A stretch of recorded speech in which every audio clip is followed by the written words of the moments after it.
Olá, tudo bem? Começa agora mais uma aula de língua portuguesa do programa Educa TV Lavras. Eu sou o professor Vinícius, da Escola José Serafim. Hoje, a aula do 7º ano é sobre denotação e conotação e algumas figuras de linguagem. Denotação e conotação são formas de falar, são as linguagens denotativa e conotativa. São manifestações da linguagem. São formas de uso diferente da linguagem. E denotação e conotação tem a ver com os significados das palavras e das expressões que colocamos no nosso dia a dia. Vamos entender aos poucos o que é uma e o que é outra. Primeiro, linguagem denotativa e linguagem conotativa. Linguagem denotativa é o sentido real, direto, literal das palavras. Sentido real, sentido direto, aquele sentido que a gente encontra no dicionário, que o dicionário vai explicar o que é aquela palavra e a gente usa essas palavras com o sentido do dicionário. Então, linguagem denotativa. A linguagem conotativa, ela é o sentido figurado, um sentido indireto, é um sentido literário. O sentido da linguagem conotativa, nós não encontramos aquela palavra com aquele sentido no dicionário. É uma convenção social que vai dar outro significado para aquela palavra que foi colocada. Vamos para os exemplos para ver como isso funciona direitinho. Bom, a linguagem denotativa, então, já falei, é o sentido comum da palavra encontrada no dicionário, inclusive. Linguagem denotativa, denotativo começa com D, dicionário também. Então fica a dica para vocês lembrarem, denotativa, dicionário, D de dicionário. Então tem uma linguagem objetiva. Eu peguei, por exemplo, a palavra leão. Perceba que ela está de verde marcada. O leão é mamífero. Qual é o sentido dessa palavra leão? É o bicho mesmo, certo? O bicho leão é um bicho mamífero. Agora eu uso essa palavra leão em outro contexto, em linguagem conotativa, que é uma linguagem que não se encontra no dicionário, é uma linguagem subjetiva. Precisa de uma interpretação maior para entender o significado da palavra leão nesse caso. Estou com uma fome de leão. Uma fome de leão, peraí. A gente tem que interpretar isso. Eu estou com uma fome como se fosse um leão com fome. Estou com muita fome.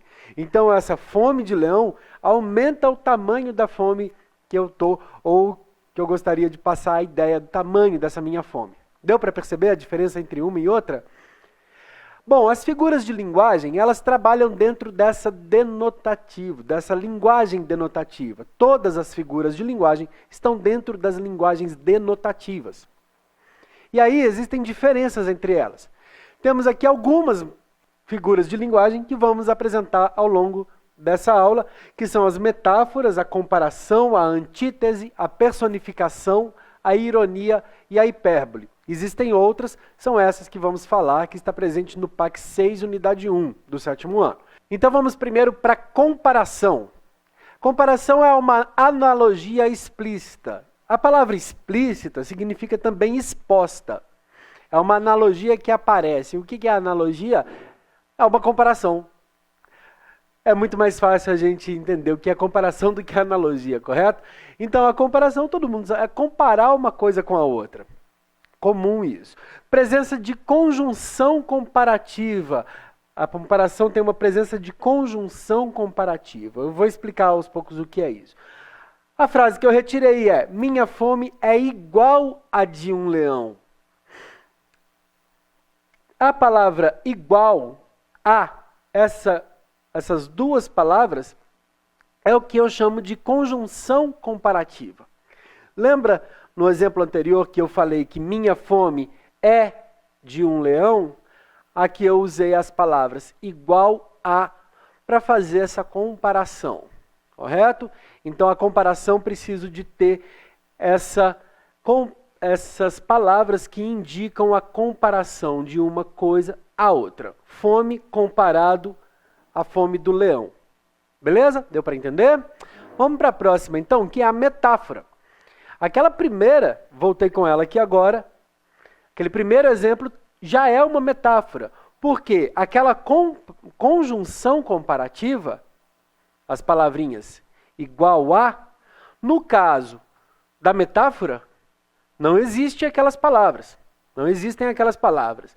A analogia está implícita, ou seja, ela está escondida. Minha fome é de leão. Está aí o nosso exemplo. Então aqui na minha metáfora, eu escondi as palavras que indicam comparação. A conjunção comparativa. Beleza? Então está aí a diferença entre comparação e metáfora. Joia? Que a metáfora final é uma comparação sem as palavras que trazem o sentido de comparação entre um elemento, no caso a fome, e o outro elemento, o leão. A fome do leão. A minha fome e a fome do leão. Correto? Próxima então, antítese. Antítese. Percebendo a palavra, eu tenho uma palavra que significa contrário e a palavra tese significa ideias. Então, anti, contrário, tese, ideia. Ideias contrárias. É um enunciado com ideias contrárias. A vida é cheia de altos e baixos. É uma frase comum, que significa que a vida tem pontos positivos e pontos negativos. Nessa figura de linguagem eu trouxe para vocês, então, um ponto positivo, altos, outro ponto negativo, baixos, ideias contrárias presentes dentro de um mesmo enunciado. Temos aí, então, a antítese. E a ironia?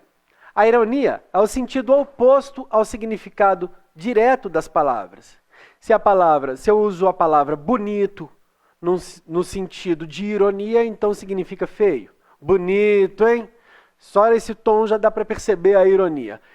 O que você fez é feio, tá? Então não tá legal.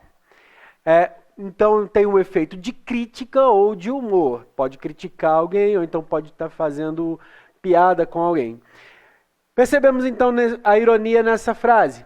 Devorou 3 pratos de tão pouca fome. Já que a gente estava falando de fome antes, devorou 3 pratos de tão pouca fome. Peraí, se tivesse tão pouca fome assim, não teria devorado 3 pratos, talvez nenhum. Então, de tão pouca fome, essa expressão está em tom de ironia, criticando ou fazendo humor com a situação. Ok? Então temos aqui um significado oposto ao significado direto da palavra. E a personificação? Personificação é trazer os sentidos humanos em tudo aquilo que não é humano. Temos as personificações muito presentes nas fábulas e nas parábolas. São aquelas histórias de Esopo. Então as fábulas utilizam os animais para fazer a personificação e as parábolas utilizam os objetos ou pedras, seres inanimados. Eu usei aqui então essa frase para poder apresentar um tipo de personificação. A Amazônia chora com o desmatamento. Bom, a Amazônia é um local, é uma mata, uma floresta. Floresta, local, não chora. Quem chora é ser humano. Mas aí a gente coloca a Amazônia chora com o desmatamento, e isso ganha um novo significado. Chorar, nesse caso, não está encontrado no dicionário que significaria a Amazônia chorar. Joia? A Amazônia está se acabando com o desmatamento, quem chora é o ser humano, por causa disso.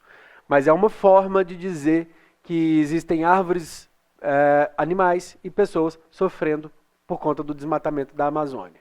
Joia? Então, personificação aqui no caso da Amazônia, e acontece com a palavra chora. A Amazônia chora. Lembrando, quem chora é ser humano. Então, a ideia de colocar sentidos humanos às coisas ou animais. Próxima é hipérbole. É o sentido exagerado de alguma informação. Dá um tom dramático naquela informação, distorcendo a realidade. Presta atenção nessa frase. Vou morrer de tanto estudar. Mentira, ninguém morre de tanto estudar, correto? Estudar é vida, você então vai viver de tanto estudar. Mas no sentido aqui, morrer está no sentido de cansaço, ok? Então, nesse sentido, você pode entender o que vai acontecer de tanto estudar. Vou morrer de tanto estudar é muita exagero, muita dramaticidade, distorcendo a realidade completamente. Morrer não vai encontrar sentido no dicionário, para falar que morreu de tanto estudar. Aqui você vai encontrar cansado, uma coisa parecida com isso. Bom, essas foram as informações do PAC 6, unidade 1, sobre linguagem conotativa e denotativa e algumas figuras de linguagem. Espero que tenham gostado e até a próxima, pessoal.